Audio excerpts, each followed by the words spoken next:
Баршаңызға қайырлы күн. Менің каналыма қош келдіңіздер. Бүгін сіздерге фрукты стекле жасап көрсетемін. Менімен бірге дайындап, қайталап жасап көріңіздер. Өте дәмді болады, балаларыңызға ұнайтынына сенімдімін. Видеоның соңына дейін көріп, ұнаса лайк басып, комментария қалдыруды ұмытпаңыздар.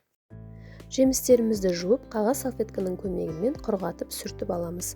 Одан кейін осындай ағаш таяқшаларға, яғни шпажкаларға қадап, әдемі формаға келтіріп аламыз. Осылай екеу-екеуден барлығын тығып орналастырып шығамыз.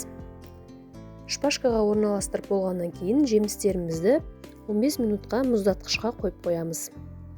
Жемістерімізді мұздатқышқа жібергеннен кейін 200 грамм қантқа 70 грамм су қосып, баяу отта қайнататын боламыз.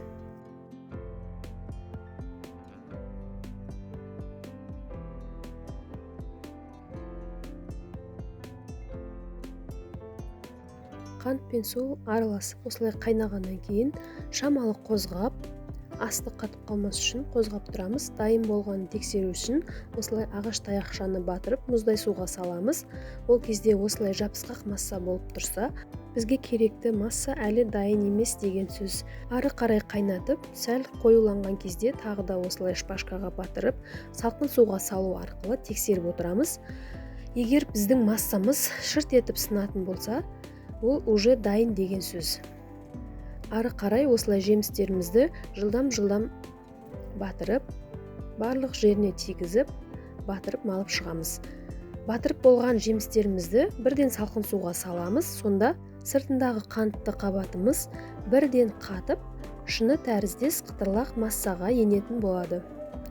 Осылайша барлық жемістерімізді батырып, малып шығамыз. Бұл жемістерді жасағанда өте жылдамдықты қажет етеді. Егер баяу қимылдайтын болсаңыздар, қантты массамыз қатып қалады. Мінекей аз ғана уақыттың ішінде шыныдағы жемістеріміз, яғни фрукты стекле дайын болды. Міндетті түрде жасап көріңіздер. Соңына дейін көргендеріңізге рахмет. Каналымда шығатын жаңа видеода кездескенше.